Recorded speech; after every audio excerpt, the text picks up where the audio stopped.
The dragon died violently. The hero who had brought it to pass by his valor that he could use the ring-hoard as he chose. The son of Wales loaded the sea boat, bore to the ship's bosom the bright ornaments. The dragon melted in heat. He was by far the most famous of adventurers among men, protector of warriors by mighty deeds. He prospered by that earlier, when the boldness, the strength, and the courage of Heremod lessened. He was betrayed among the Etons into the power of his enemies, quickly driven out. Surges of sorrow pressed him too long. He became a deadly grief to his people, to all his chieftains.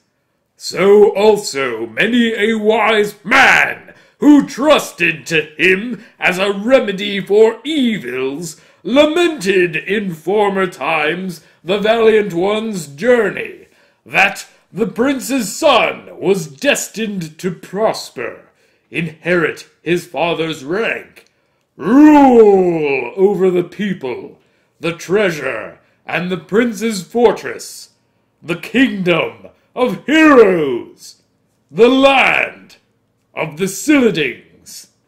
There did he, the kinsman of Hygelac, become dearer to all men and to his friends than he.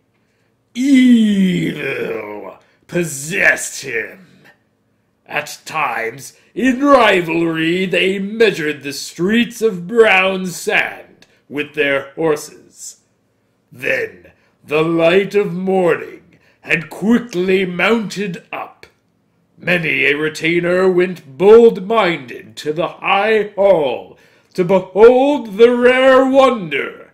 The king himself also, the keeper of ring treasures, came glorious from his wife's chamber, famed for his virtues, with a great troop.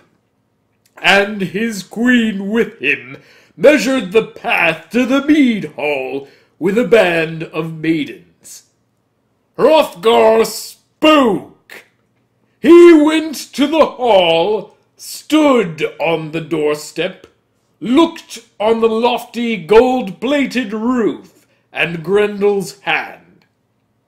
For this sight thanks be straightway rendered to the Almighty. I suffered much that was hateful, sorrows at the hands of Grendel. Ever may God, the glorious protector, perform wonder after wonder. That was not long since, when I looked not ever to find solace for any of my woes, when the best of houses stood blood-stained, gory from battle, woe widespread among the consulars, who had no hope of ever protecting the fortress of warriors against foes, against demons and evil spirits. Now the warrior has performed the deed through the Lord's might, which formerly all of us could not contrive with our cunning. Lo, a woman who has borne such a son among peoples, if she yet lives, may indeed say that the ancient Lord was gracious to her in the birth of her son. Now I will love thee in my heart as my son, Beowulf, best of men. Keep well the new kinship. Thou shalt lack none of the things thou desirest in the world which I can command. Full often have I for less cause bestowed reward on a slighter warrior, a weaker in combat, to honor him with treasures. Thou hast brought it to pass for thyself by deeds that thy glory shall live forever. The All-Ruler reward thee with good things as he has done till now. Beowulf spoke, son of Ecgtheow. We accomplished that heroic deed, that battle, through great favor. We risked ourselves boldly against the might of the monster. I had rather that thou couldst have seen him, the fiend in his trappings, weary unto death. I thought to bind him speedily with strong clasps on his deathbed, so that he must needs lie in his death agony by my hand grip, unless his body should slip away. I could not, since the Lord willed it not, prevent his passing out.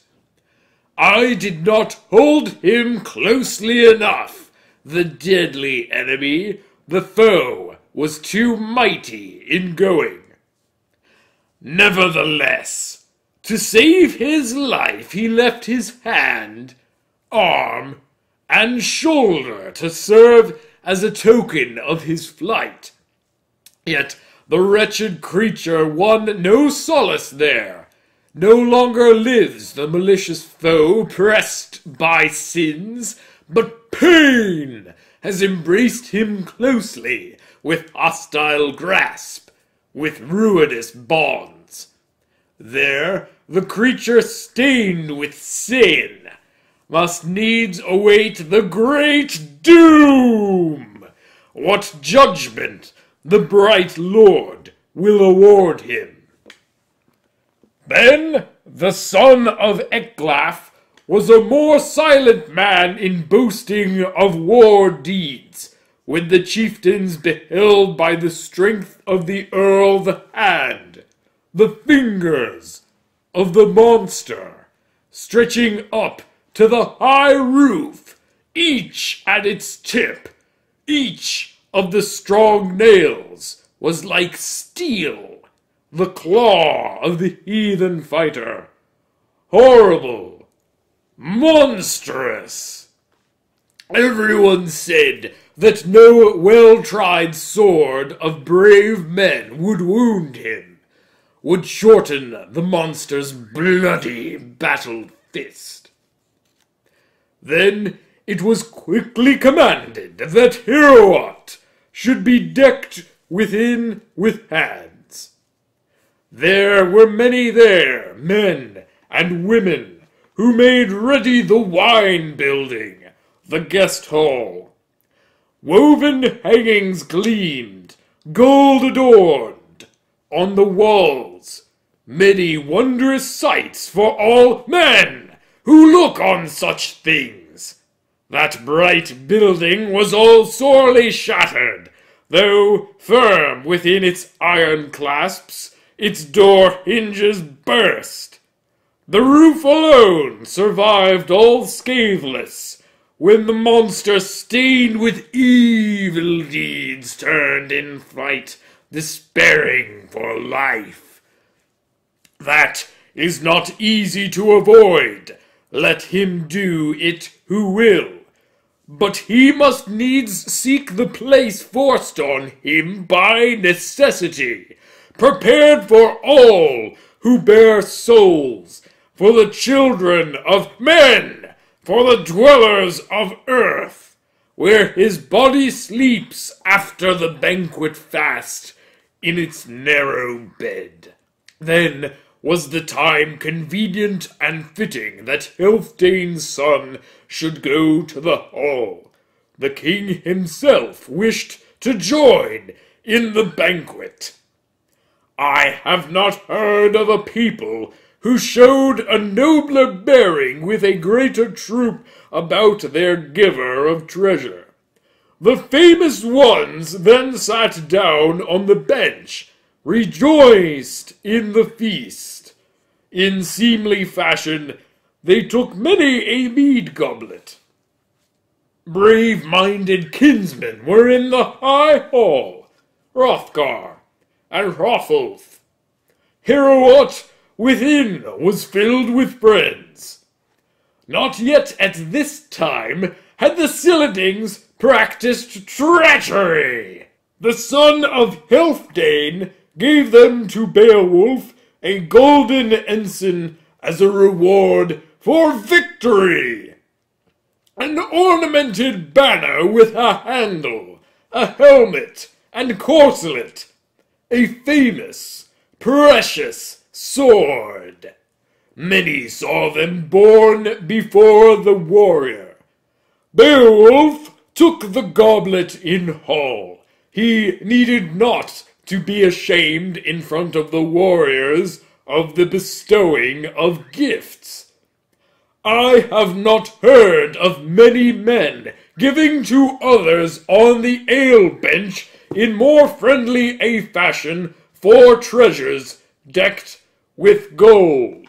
Around the top of the helmet, a jutting ridge twisted with wires held guard over the head, so that many an old sword proved hard in battle could not sorely injure him when the shield-bearing warrior was destined to go against foes.